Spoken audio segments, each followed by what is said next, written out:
In Memphis, nothing comes easy, and that's exactly how we like it. This is a city built on hustle, on heart, on grit. And at Carway, our rides are built the same way. Tough, reliable, ready for the grind. No games, no gimmicks, just Memphis-style service. Real, honest, and built on trust. Where grit meets grind, you meet your next ride. Carway, grit, grind, and Pink Beetles.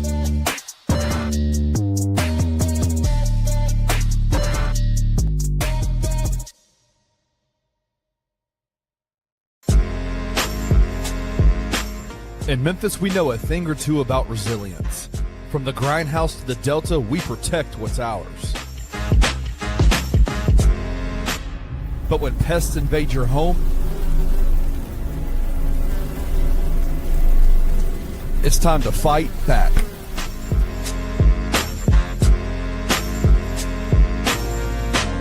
Grade A Pest knows how to handle what crawls, flies, and bites. With local experience and guaranteed results. I'm Reggie with Grade A Pest Control. We service the Memphis metro area. That also includes DeSoto and Fayette County as well. Grade A Pest has the entire Mid-South covered. So if bugs and pests put you to the test, let Grade A solve your problem.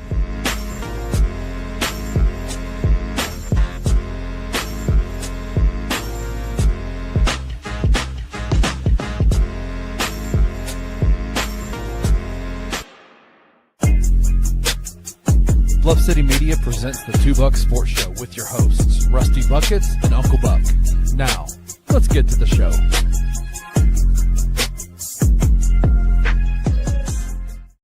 What is up, everybody? Welcome to the Two Buck Sports Show, a very special edition of the Two Buck Sports Show. Jared and I had so much fun in the post-game bounce. We decided to go ahead and go live for the Two Buck Sports Show tonight because I got to work at the hospital tomorrow. So we're recording it tonight. It's live. Come hang with us in the comments, and we're going to drop it tomorrow for those of you who miss it. And so with that being said, Jared, welcome to the Two Buck Sports Show. You welcomed me to the post-game bounce. So it's only professional. I welcome you to my show. How are you, sir? Man, I'm doing good. Cannot complain. The Grizzlies, in the midst of what has been a weird season, they win 2 games against 2 bad teams. So you know what? I'm not mad at it. I am actually pretty happy about it. But overall, man, I am doing pretty good. How about you? Yeah, I'm good, man. Wolf Dog, listen, buddy. We are tanking. If you don't know that we are still tanking, I don't know what to tell you, man. You got to clean gunk out of your eyes or something. We're clearly a bad basketball team. You can't go 0-25. Adam Silver will find you into oblivion. The basketball gods will frown upon you, whatever you want to call it. You're going to win some along the way, and that's okay. And it's okay to enjoy said wins, which is what we're going to do here in a minute, Jared. But we have a tradition. Rusty, aka tie shirt. I can't help it. I fill out my shirts. King Meeks, you wish you fill out an extra large like this. But we have a tradition here on the Two Buck Sports Show. King Meeks, you my guy. I'm sorry you caught us straight there, man. I'm just still fired up from the are we tanking or are we not? Because we clearly are. 100%. But we have a tradition on Mondays that we're going to put out on a Sunday tonight. What to do? I'm in your seat. That's it. We do our best and beef of the week every single first show of the week, which tonight happens to be on Sunday. So, Jared, we're not going to break tradition.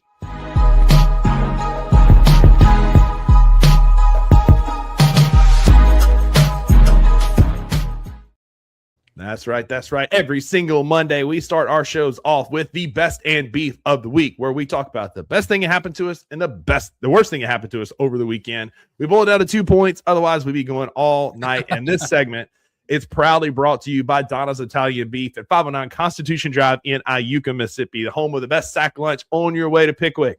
A great breakfast spot. I have it on good authority that Drew and I have a biscuit named after us at Donna's Italian Beef called the $2, and it is $2. It's a slug burger patty with bacon, egg, and cheese on top.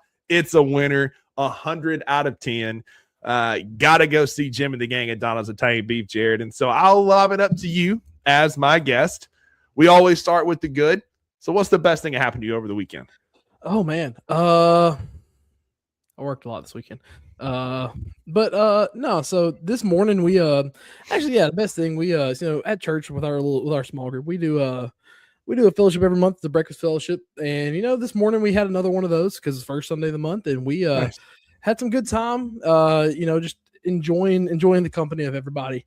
So that was probably, it's outside of work and everything and whatnot, and I work in sports, and I know y'all try to keep this out of sports. But yeah, just getting to enjoy time with, people that I don't get to see every single day, and relaxing and just enjoying some quality time with some quality friends. So that's my best, and that happened this morning. So, and we got to eat a lot of good breakfast food that everyone brought. Yeah, I love that, man. That's awesome. Fellowship like that is always fun with good friends and good people, man. And you add in great food, and it's a win-win-win all the way around. Especially when you have a Casey's up here, and everyone likes a Casey's breakfast pizza. That's a hard argument to turn down. That's for sure. How about you, man? So for me, it was kind of it was adjacent to yours. My grandmother's 83rd birthday was last Friday. My pawpaw, which is funny. My family dynamic's a little funny. They've been divorced since my mom was like 9 years old. Yeah. But my mom and her two sisters, who I would not bet against in a street fight at any point, like they are the three toughest ladies I've ever known, said early on that we're not playing this game. We're not doing separate Christmas and separate Thanksgiving. And so my whole life, my divorced grandfather and divorced grandmother have been in the same room for every major holiday, birthday, vacations, the whole bit, because my mom and her sisters said so, which I think is hilarious. So they've been divorced since 1972. And they had a joint birthday party yesterday at my mom and my aunt's house in Corinth, Mississippi. And I got to go celebrate my grandmother's 83rd birthday, my papa's 89th birthday, or 90th birthday, 90th birthday on March the 8th. And it was fun, man. It ended up being just a whole day of work around her house. They're still recovering from the ice storm. So my uncle and I, we poured a concrete slab to put her new Generac generator that she bought on. And so he and I got that put down, and my nephews got to put their names and handprints in it. So they loved that. Cleaned up some sticks, hung a TV outside, worked on some cabinets, that kind of stuff, just odds and ends stuff. But it was good quality family time, and it's hard to beat family time like that. So my best is great time with my family for sure. Awesome, man. But what goes up must come down. Jared, what is your biggest beef of the weekend? So it's 2-in-1 really, because they both involve my car. The ice storm absolutely shredded my windshield wipers. And so we haven't really had like a torrential downpour or like any like consistent rain. So I haven't really got it fixed. So they're still serviceable. So I have to get those fixed because we're about to get pretty much drowned in rain apparently in the next 2 weeks up here. That. And then another thing, my headlight went out last week. Oh no! On my car, and it had to have happened. Like it literally had to have happened, because I got pulled over for it. It had to happen no less than 24 hours before I got pulled over. So Rusty, you know where this is? Westview High School up in Martin. We were coming back. We went as a fan. One thing I've gotten to enjoy since stepping back from calling high school sports with my new job is actually going and watching. Guys that I covered. And just be a fan of watching a game again at high school level. And so we went and watched district championship night. Me and my wife did. And went to Sonic afterwards, got us a couple drinks and got us some like snack stuff because we got some, we mainly got dinner at the game. As soon as I pull out of Sonic, got pulled over. Cop car, sheriff just sitting right there. And they have new all blacked out ones, so I couldn't even see it. And so I'm like, great. And I look at Amy, I'm like, I'm not speeding, am I? And she goes, we had just pulled out, so didn't have time to get up to the speed limit. He pulls me over, goes, you got to bust the headlight. So I have to get new windshield wipers for me and Amy's car, and also have to replace my headlights before this torrential downpour they're saying is going to come over the next 2 weeks happens. And also before I go to Gallatin, which means I'm going to be spending most of my afternoon either tomorrow or Tuesday. Not tomorrow. It's going to rain here tomorrow. On Tuesday, pretty much fixing things in my car, which I don't mind doing, but it's just enough of a thorn in the side to annoy you. 100%. Yeah, I had to do that myself. I had to replace my windshield wipers this weekend, as well as get my front end aligned, tires rotate and balance today because it was definitely off. So that was a fun, fun Sunday. Couple $250 later. And it's a fun little Sunday, right? So we got that out of the way. But that's not my beef. My biggest beef also happened yesterday.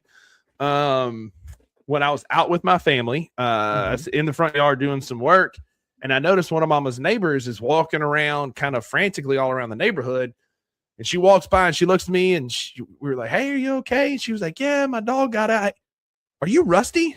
And I was like, are you Chelsea? And she was like, yeah. And it was a girl I graduated high school with. And her dog, well, her stepdaughter's dog, got out of the fence and was on an adventure. And so we kind of looked around for a minute and didn't see the dog. And then about 30 minutes later, who appears but the dog in the neighbor's yard? So I go taking off after this dog trying to help. And it's a little mini schnauzer. Like, she's tiny. Like, Shelby could hold her in her mouth, like little tiny thing. And she's like, so the thing about this dog is she doesn't respond to her name. She doesn't come for food or treats. And she's difficult to corral. Buddy, that was the understatement of the year. Gosh. We tried to corner this dog every which way and finally got her cornered under the neighbor's car. And we had the car surrounded except for the back driver's side tire. And I'm on my belly, crawling underneath this car, sweet talking her. And as I reach for her, she bolts past that tire and off she goes down the road. Jared, I walked over 5 miles, according to my wife, chasing this dog through the neighborhoods. Like, I'm in people's backyards and these people are like cleaning up sticks from the ice storm still. And they look at me and I'm like, hey, sorry, dog on the loose. As I'm running through their backyard, chasing this dog. Finally, after I chased this dog for well over an hour and a half, we finally get her, like so many close calls and almost, we finally get her hemmed up in the corner of a chain link fence in a briar patch. And my legs are all cut up. My hands and arms are caught up. But me and this other guy got her cornered back there and got her subdued long enough for us to grab her and me to carry her back to Chelsea. But like, I chased that daggone dog from can to can't, and I was so worried. I didn't work out yesterday morning because I was going to be with family. I needed to go on the road, and I'm glad I didn't because I got my cardio in yesterday chasing a mini schnauzer named Athena for 5 miles. But I'm happy to report she is back home with her family unharmed. Yeah, that dude. Oh man, when oh Lord, when dogs get on the loose. So we lost our beagle one time. And of course, this is back when I lived down in South Haven and lived right off of Airways and Elmore. It's just it's close to Memphis and right behind the Sam's Club in South Haven. And so there's these apartments. We would chase our dog all the way through. And in the way, like where our neighborhood was, she got out like into this field that had just been like cut down. So there's these like tall little sticks sticking out of the ground, having to chase her all over the place. And this is a beagle. They're very smart. She knew her name. I called her name. She would stop, turn around, and look at me. As soon as I get close, gone. I'm like, we're not doing this tango for 3 hours. And eventually, she stopped and like started scratching her ear. And so I went up and I started petting her and got her all pretty much fake trapped. And then I picked her up once I realized she's not going anywhere. It's just when dogs do that, man, you can be on an adventure of a lifetime for so long. Especially beagles. Beagles catch a scent and they're gone, man. Like I've known beagles that can they'll trail, whatever game animal or bird that they're after for mile after mile after mile. And if a beagle gets out, oftentimes it is good luck getting said beagle back. And I thought the same thing about that mini schnauzer yesterday, but I couldn't give up. I couldn't give up. I had to go try and get this dog. And thankfully, like I said, I can report she is safe and at home. And that's our best in beef of the week, brought to you by Donna's Italian Beef. Now, no more buffoonery and wasting time. It is time to talk about the Memphis Grizzlies getting a win today and put some of the fears that Wook Dog was talking about earlier to bed. The Grizzlies are still tanking, but we're going to do a Beale Street heat check now.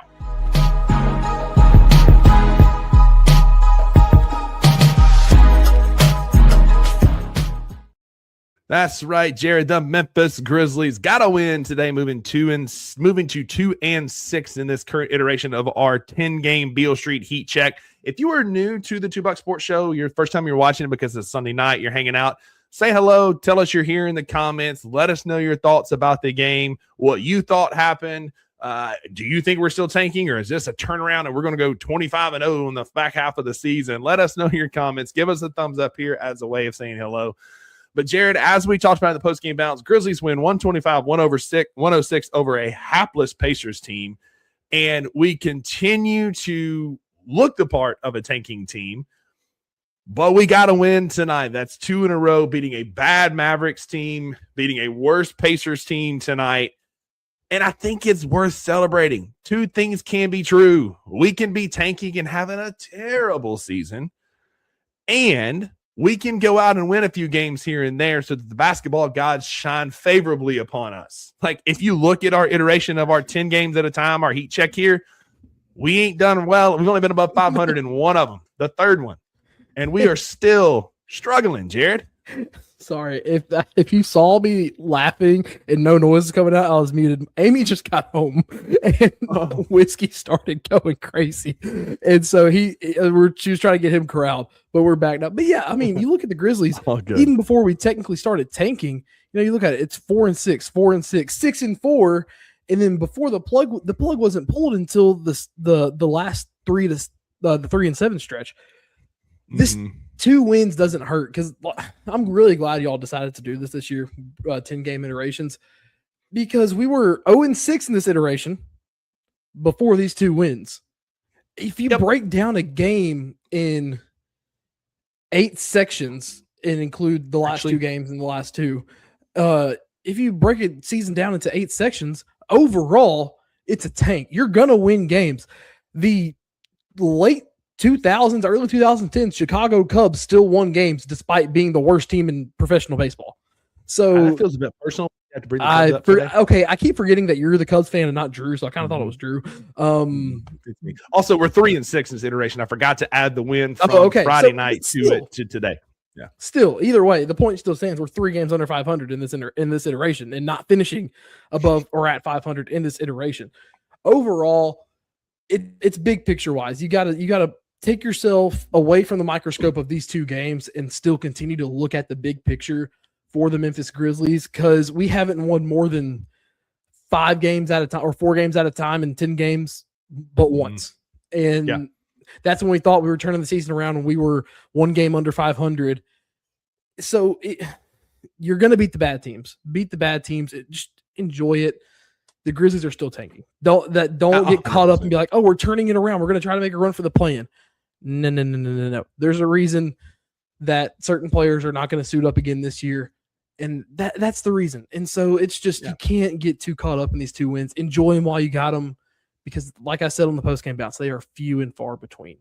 That's it, man. Smoke them if you got them, and we got them right now. We got 2 back-to-back, beat a bad Mavericks team and a worse Pacers team today, as I said. But you kind of hinted at it, and we've talked all. We're going to talk about those 2 wins. Enjoy them. It was fun to see what we saw. Go back and watch the post-game balance if you want an in-depth analysis of the game today. But I want to transition to the player who impacted that 6-4 stretch that we were in more than John Morant, more than Jaren Jackson Jr., more than anybody else on this basketball team. We got some news today. I mean, we'll call it what it is. Bad news about Zach Edey, who is undergoing surgery on the same ankle that he had hurt previously. Now, it's not the same surgery, nor is it the same ligament. So, Jared, I want to kind of talk for a minute, and then we'll kind of go back and forth here in a second. But Zach Edey was announced today that he is undergoing to undergo surgery for ongoing discomfort and tailor bone stress in his left ankle. He originally underwent surgery on June the 10th for a lateral ATFL, the anterior talofibular ligament, on the outside of his ankle back in June. And we are now having surgery on the medial, on the inside of his ankle. 2 separate issues, okay? 2 complete separate issues. What he's having surgery on is called the deltoid ligament. And there's the image of it on your screen now if you're watching this in podcast form. If not, I want to explain it to those of you listening to podcasts. I don't blame you for listening to podcasts. I would rather listen to me than look at me as well. I get it. But what you're looking at is the inside of your ankle. That's your tibia or your shin bone coming down into the foot. You see the talus bone there poking out the back. That's where he's been having some of the soreness and discomfort. And that big triangle of white ligaments, the tibiocalcaneal, the tibiospring, the tibionavicular, and the anterior tibialotalar, the ATTL, are what form the deltoid ligament, Jared. That's one of the strongest, thickest, least injured ligaments in the body. How often, Jared, do you have a medial ankle sprain? Not often. Oh, not often. Sorry, right. I had him reversed. Not often. Like, not at all. 3 to 5% of all foot and ankle injuries are related to the deltoid ligament because it's so thick and it's tense. I remember in gross anatomy, we dissected through it so you can see down some of the ankle bones. And it took a lot of effort. It took a lot of cutting to get through these thick ligaments. So they're not injured very often. So they describe it as laxity in the deltoid ligament. If there is laxity, I'm not saying that there's not, it's minimal. It's not compared to a lateral ankle where he had the surgery earlier due to repeated sprains because it was truly lax. What this is just a tightening up and cleaning up some debridement around it. I don't see this being a long-term issue because of what I just laid out. This is a very thick, very stout ligament that it protects the inside of your ankle and does a really good job because you don't see very many medial ankle sprains. And so this is not worth crashing out over. This is not something that's going to be a long-term issue. This accomplishes two things. Number one, it's a surgery that he could have had in the offseason should we have been competitive, but it's getting it out of the way to where he'll be ready for fall camp. And let's face it, he wasn't going to play in Summer League anyway. And it solidifies he's going to be out for the rest of the year, not screwing up our tank. Because if you remember in our heat check, we were 6-4 with him in this lineup and playing a lot better. And overall, I just looked at it, excluding that Thunder game that he played, because he played like 2 minutes and had a migraine, which we knew he had migraines going back to his rookie year. Rusty, we were 7-3 in games played with him. And you look at it, we lost to the Cavaliers, which we lost. Who did we lose with that? Ja? Yeah, we lost Ja early in that one. We lost a close one to the Spurs. And then he proceeds to go scorched earth against Sacramento, Dallas, New Orleans, the Clippers, Sacramento again, San Antonio, Clippers. In Portland, we were 7-3 in games where he played his normal allotted time. And if you're Zach Kleiman, go ahead and get the procedure done, because if he's playing, Rusty, two things. A, it could make it a little bit worse. B, the surgery, like you kind of alluded to earlier, was probably gonna happen in the offseason regardless, it felt like. And so that's just, if you're the Grizzlies, do it now. Make sure he's ready for camp and make sure he's able to get an actual summer of work in to help develop his game more. Because since you're doing this now and not, how late did he have the first surgery? It wasn't June 10th. It was June 10th. And that's 4 months before the season started. And then he missed, then he didn't play until November 15th. So you get the surgery done now. Let's see, 3 months ahead of June. Then he's able to maybe get some actual development in this offseason. 100%. Because in those 10 games he played, we were still looking at a truly undeveloped Zach Edey. So, and he still got you 36 and 20 in one of those games. Exactly. And he averaged 13.7 points. And then his rebounding, he averaged 11. So he averaged a double-double in those 11-ish games that he played this year. And won you 7 out of 10 of them, 7 out of 11 of them. You do this to get your big guy ready who has impacted so much of this team. And also you do it now to not win games. So it's 100%. You do it now to not win games. You do it now so he can have a summer of rehabbing and getting ready. Because again, he was not going to play in summer league. It's not like we're trying to go see what we could get out of him in summer league. Like, a player of his caliber is not going to play in summer league. And so now we've got it out of the way. A similar timeline, 4 months. It is March the 1st. That has him back ready for basketball activities in July.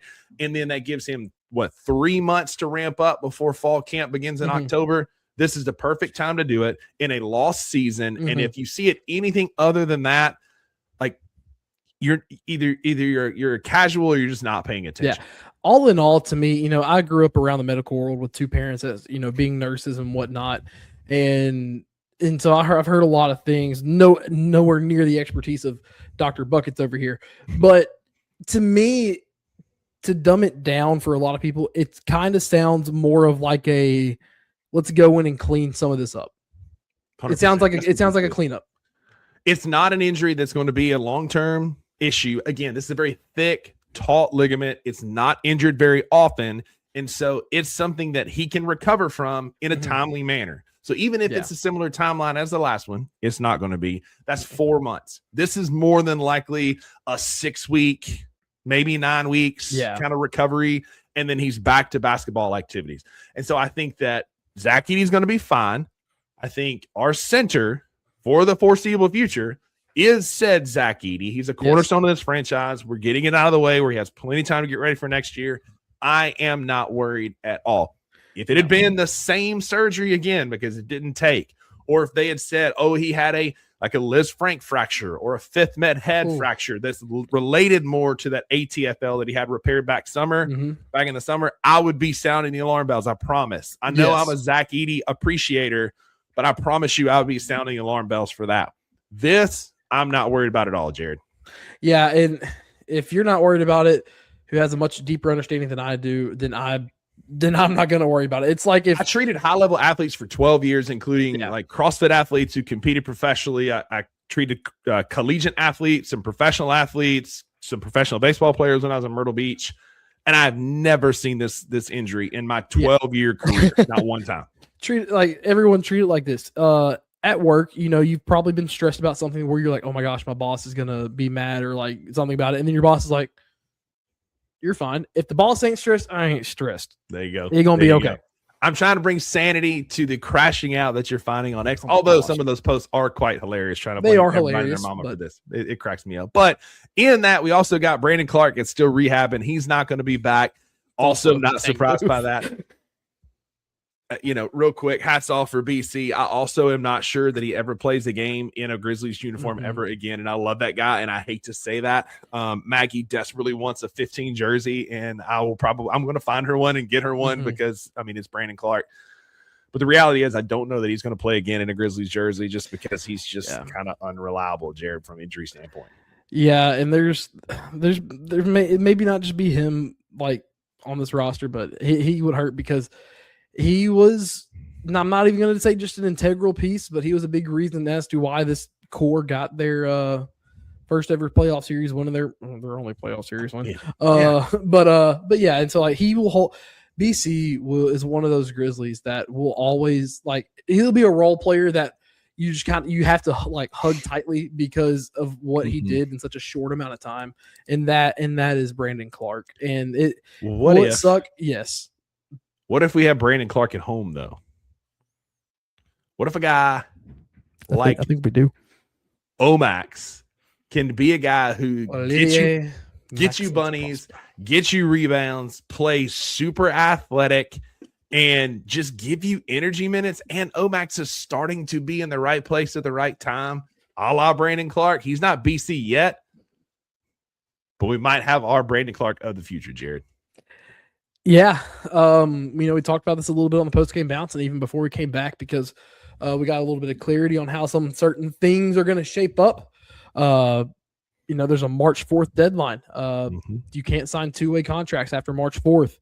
And Omax has roughly 6 games left on his that he can be active for this Memphis Grizzlies team before he either has to get signed to a deal or go back to the G League. And by the time those 6 games come around, the G League season will almost be done because the G League season ends a lot earlier than the regular NBA season.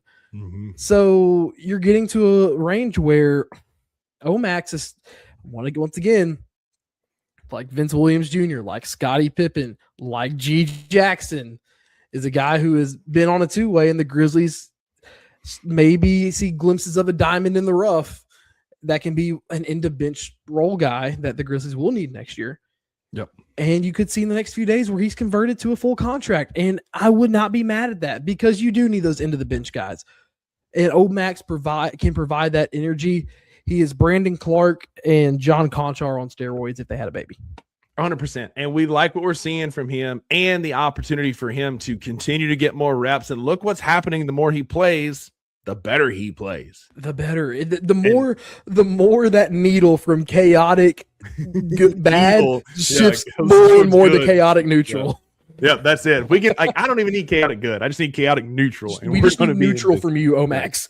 We're going to be in business. And so we also got some news today. Cedric Howard and Santi Aldama both were listed as doubtful for tonight. And in Grizzlies nomenclature, Doubtful means next is questionable, which is Mhm. at Minnesota. I have tickets on Wednesday night to the Grizzlies and the Trailblazers at home. There's a real chance we get both Cedric and Santi Aldama back for that game. And again, it's okay. Is it going to help us win a few more games? Probably so. But as we were talking about in the post-game bounce, our odds are pretty well solidified that we're going to be somewhere between 7 and 9. We're not going to catch the Kings or the Nets because they are terrible. Awful. The Bulls and the Bucks aren't going to catch us. Like, I don't think that this is going to be a major issue of us falling back. And so I think it is okay for us to go and be better, go be competitive, give some enjoyable things to watch. King Meeks agrees with us about Brandon Clark. Yeah. He's likely out of here. Meant to put that up here just a second ago. But like, it's okay to get Santi Aldama back, who's going to be your backup center in the future. Let's let these dudes play and get them back healthy, Jared. Yeah, eventually you knew Cedric wasn't really going to get shut down for the rest of the season. He had a hyper knee extension or a knee hyperextension. There you go. That led to his injury. So you knew he wasn't going to be out for long. Santi was just kind of like, where in the world did your right knee injury management come from? And that was Tanking. really the first signs we saw of tanking. When Santi was out with like a phantom knee injury of soreness. But you're going to get those two guys back. And if I'm being completely honest, as much as we love and hate this guy, I wouldn't be shocked if Santi is kind of on not a tryout, but kind of playing his way to maybe up some trade value for this offseason. Yeah, 100%. Santi's got a very I said that when we signed him. It's a very tradable contract. That $17 million is a very easily moved contract. Santi Aldama is a 7'4" rebounding and 3-point shooting big. There's not a ton of them in the league that can do that efficiently. Santi Aldama is a guy that can go and be on a contending team this summer. A Detroit could very easily come knocking on the door. Orlando, San Antonio, there are teams that could come knocking on the door for Santi Aldama. They could use his services. Cleveland comes to mind as well. Yep. Santi Aldama could very easily be a trade piece this summer. Santi on Cleveland. Ooh. Yeah. Either way, I just pulled it up. So we are 2 games behind Dallas. We're a game up on Chicago. We're 3 games up on Milwaukee. So again, 7 and 9 is kind of where we're going to land. New Orleans is currently in the 6th position, and we are 5 games out of the 6th best lottery odds. That's probably not going to happen. Yeah, no, that's probably not going to happen. But also, too, New Orleans has no reason to be this bad. They're just being bad for the love of the game. Well, because their pick goes to Atlanta. So they're terrible for being terrible. They're terrible for being terrible because their front office won't commit to a direction. And they traded that first round pick in the DeJounte Murray trade. So I think that pick's been traded again since. But either way, that they don't have their first round pick, so they're basically playing. If they were to tank, they're tanking for another team.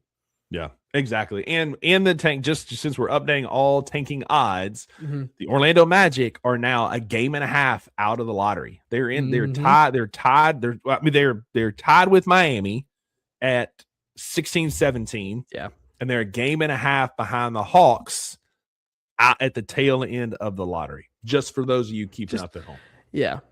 It's like I said, we're going to have to preach this for the last 23 games. Everything's going to work itself out. This is, outside of the top 3 bona fide guys in this draft, maybe even top 4, this draft has so many just straight up dudes in it. So we're going to be fine either way. And so whether we get number 1 or we get number 7, and then we're going to be okay. So, like I said, these games coming up, enjoy it because we're going to win some. You're going to see a guy pop off on a hot shooting night, a la Taylor Hendricks, who just happened. And you're going to see Walter Clayton Jr. is going to get 15 assists. Yeah, you're going to see a random record broken every once in a while with, like I said, Walter Clayton Jr. breaking Ja's rookie record with 15 total assists tonight. Things are going to happen.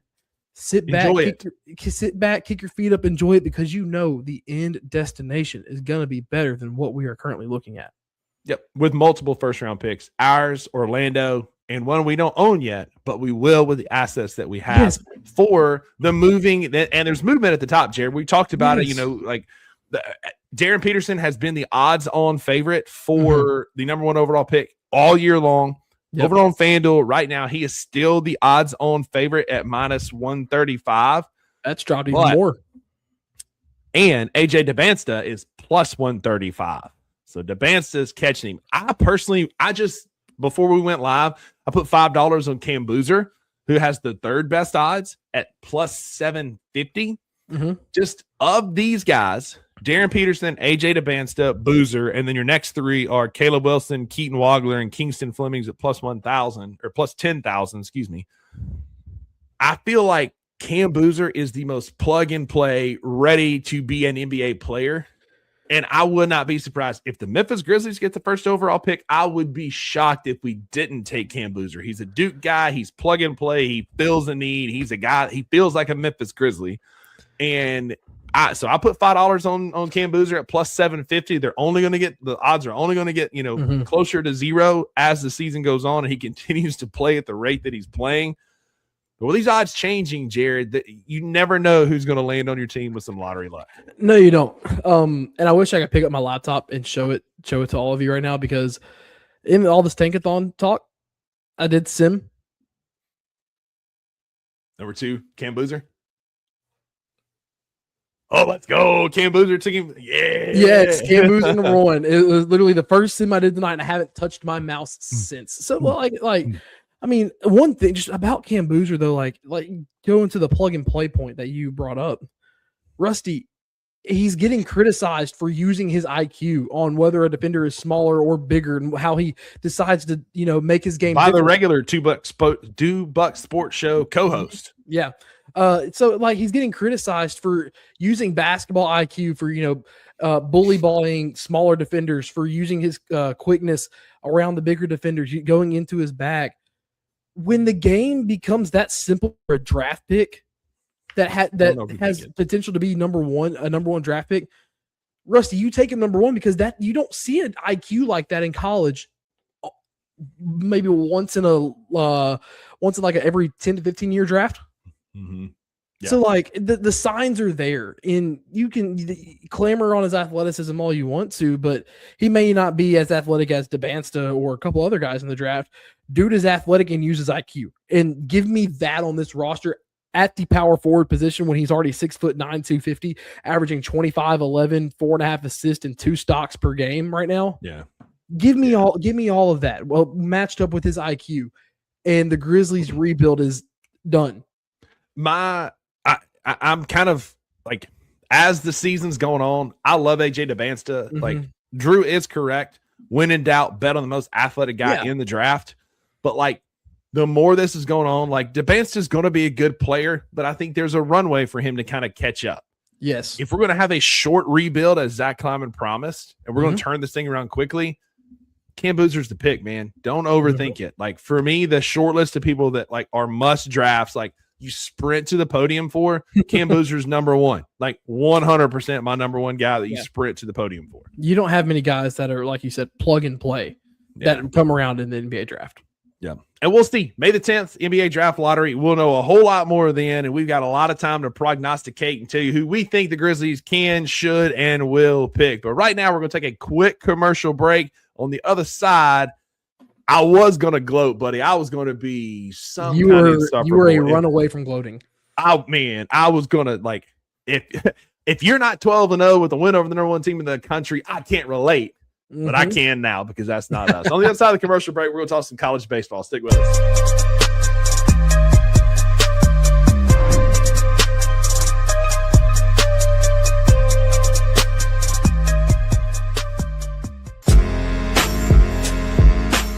In Memphis, we know a thing or two about resilience. From the grindhouse to the Delta, we protect what's ours. But when pests invade your home, it's time to fight back.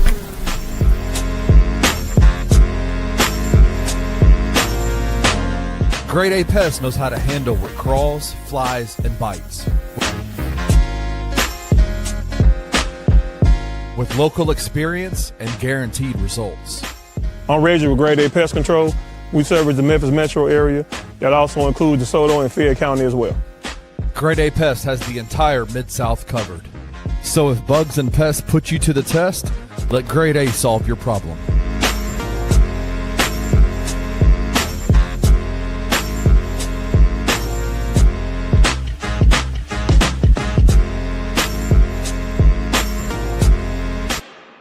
Independently from what I've heard on the Morant side, there is a concern across the team at large that there are guys on that team that could play, but for a myriad of reasons, they're deciding not to play them. And I don't want to be salacious in my approach, but from folks that I've spoken to, there's a concern of just like, what are we doing here?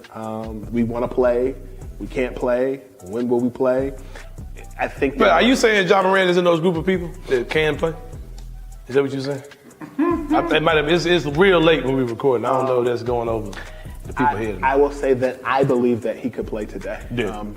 If I'm in a situation where there's a bad narrative about me, if I'm a star level player, there's no way in the world I'm going to allow you guys to continue to paint that kind of narrative to be painted about me. I don't care what y'all are trying to do. My thing is, if y'all are telling me that y'all don't want me to play because of whatever the goal is, I'm not going to be okay with it. I'm going to let that be known. Dude, I want to play. They're not letting me play. Tune in to the Anthony Sain Show Monday through Fridays at 1 p.m. live on the Bluff City Media YouTube channel.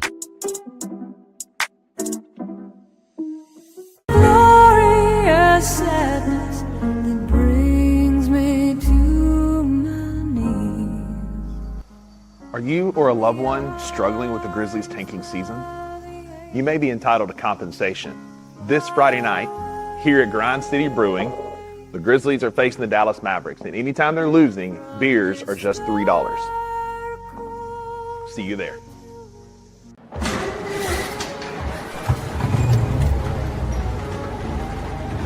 In Memphis, nothing comes easy, and that's exactly how we like it. This is a city built on hustle, on heart, on grit. And at Carway, our rides are built the same way. Tough, reliable, ready for the grind. No games, no gimmicks, just Memphis-style service. Real, honest, and built on trust. Where grit meets grind, you meet your next ride. Carway, grit, grind, and Pink Beetles.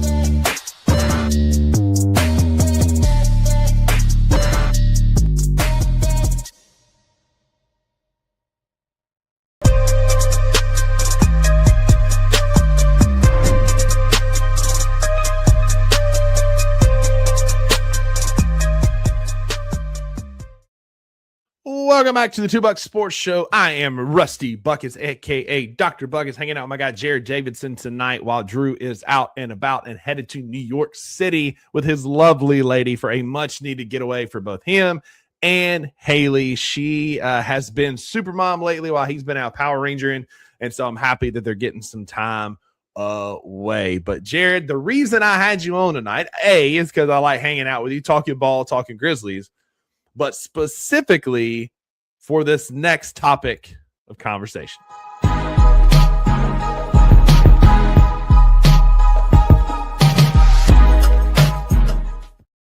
Yes, sir. Yes, sir. We talk college baseball. We are Bluff City Media's official college baseball show, the only one covering college baseball. And if you don't follow college baseball, stick around. Don't tune out. It's starting off to be a fun season, particularly if you're an enjoyer of two things, three things. Ole Miss losing to Coastal Carolina today. Shant's up, baby. Shant's up. Arkansas losing to everybody. Hey, we won our And the series. Penn State Bulldogs starting off 11-1. It's been a wild college baseball season already, Jared. I'll give you the floor first. What is going on in Fayetteville, bro? So, I mean, we kind of alluded to this when we had our little chat preview. What was it now? Almost 2.5 weeks ago. So yeah, we had our little chat preview almost 2.5, 3 weeks ago. Arkansas, the big question mark of them is going to be pitching, and ironically enough, you got blasted by Arkansas State in the midweek, then win 1-0 against them. Pitching was the problem in there. Offense for this team has Well, then you lose 1-4-3. The pitching really wasn't the problem this week. It was the offense. But then you bounce back. Who was that too? Who was that too? UT Arlington, who was like 2-7 coming into the weekend. That's awesome. So we're gonna fall in the rankings. I should. I'm not denying that. We should. I would not be shocked if we fell out of the top 15. But I mean, here's the thing with it though. You knew the pitching was going to be suspect. We have wins over Oklahoma State this year. We played a 1-run loss against TCU, against a solid TCU squad, and then beat Texas Tech. So those give me confidence. With Arkansas, like I said, the pitching obviously, the offense has been a talking point for the last 4 or 5 years now with Nate Thompson as our hitting coach because his philosophy is kind of jacked up. For him, it's hit the ball hard, and then this team's going to strike out a lot. And Dave Van Horn's own kryptonite has been keeping Nate Thompson around. And so, like I said, I think this team has the talent. And I think the pitching has enough scrappiness to propel them into a decent spot going forward. It's still early. But with how this offense is performing, you're going to have to start getting a lot more small ball, a lot more just contact, drive the ball the opposite way in that. But I mean, we have 3 losses right now, which is it's earlier in the season for Arkansas to have 3 losses. So, or no, 4, apologies.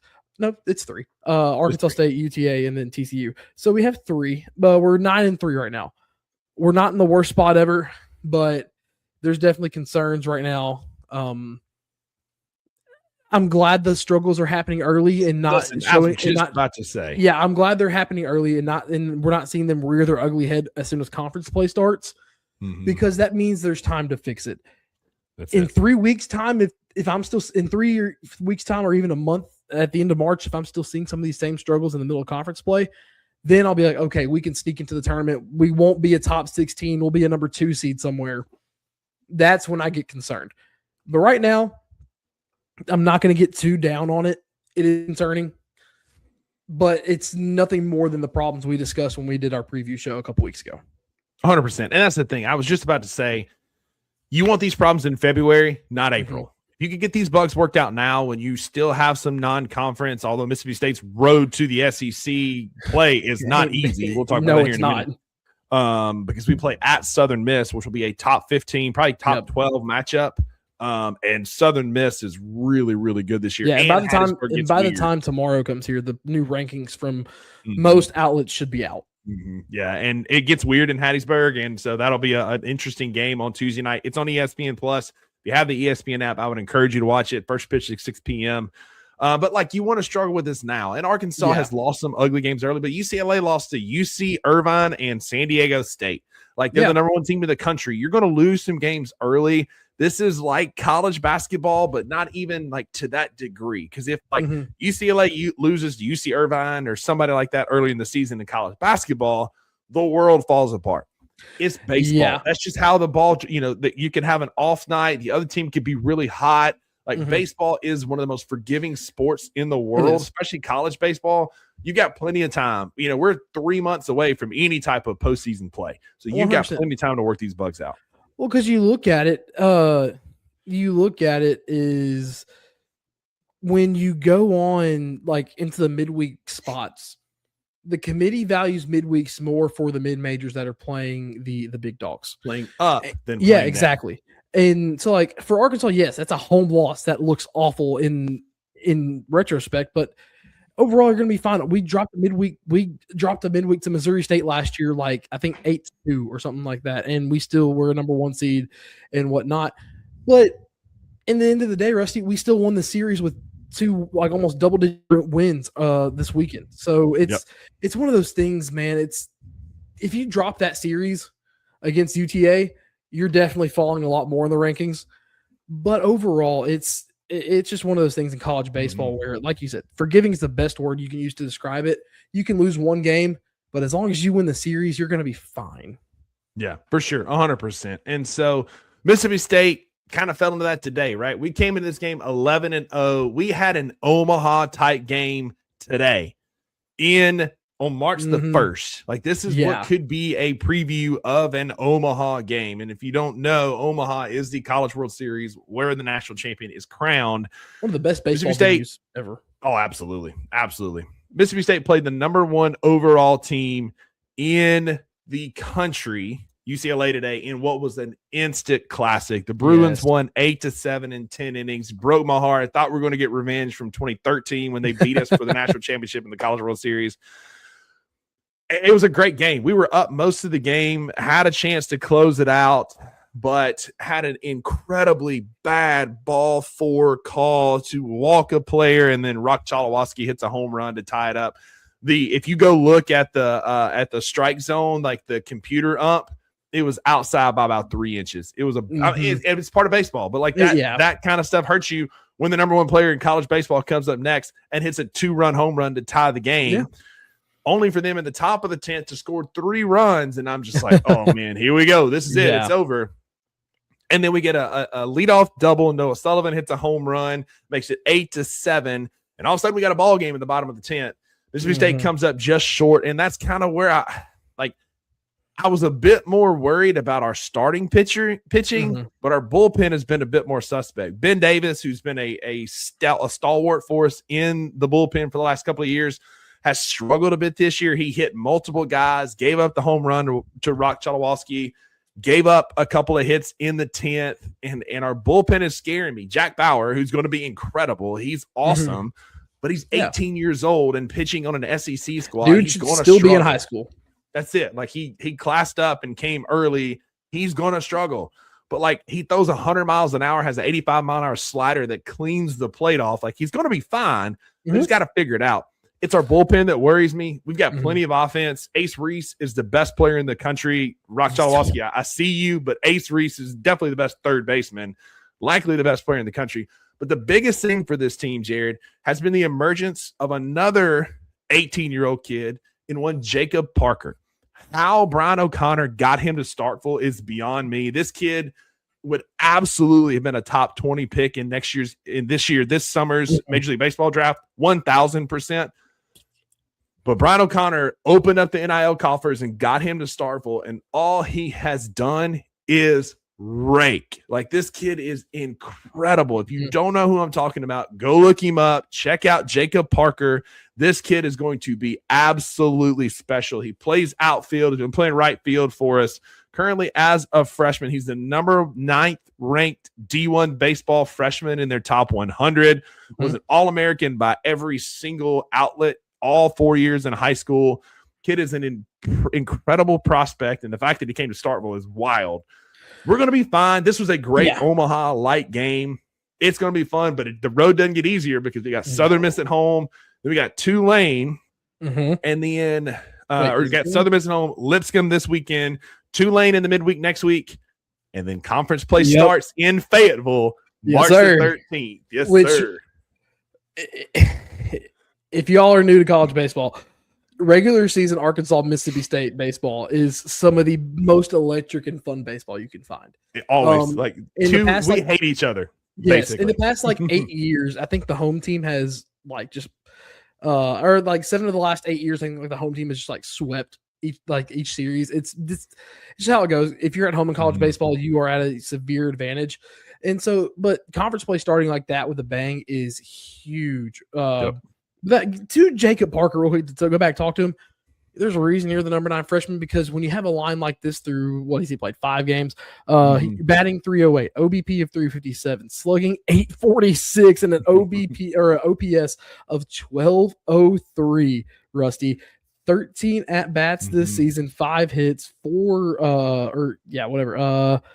double, 2 home runs, 6 RBIs in 5 games played. The dude is just he had a massive home run today against the number 1 team in the country. By the way, Jacob Parker is 18 years old. We played at Globe Life Stadium where the Texas Rangers play, and an 18-year-old freshman hit a home run in a major league ballpark. Yep. For those of you keeping up at home, TLDR, summarize all those stats. Kid can rake, and is going to be a special baseball player in Starkville today. Yeah, before this year's over for sure. Kid's going to be awesome. King Meeks brings up Florida. Florida is good. They've got some pitching concerns. I don't know if they restocked the cupboard. They've also got a very questionable head coach in Kevin O'Sullivan, who's missing some games this year to start this season due to some questionable behavior at the College World Series.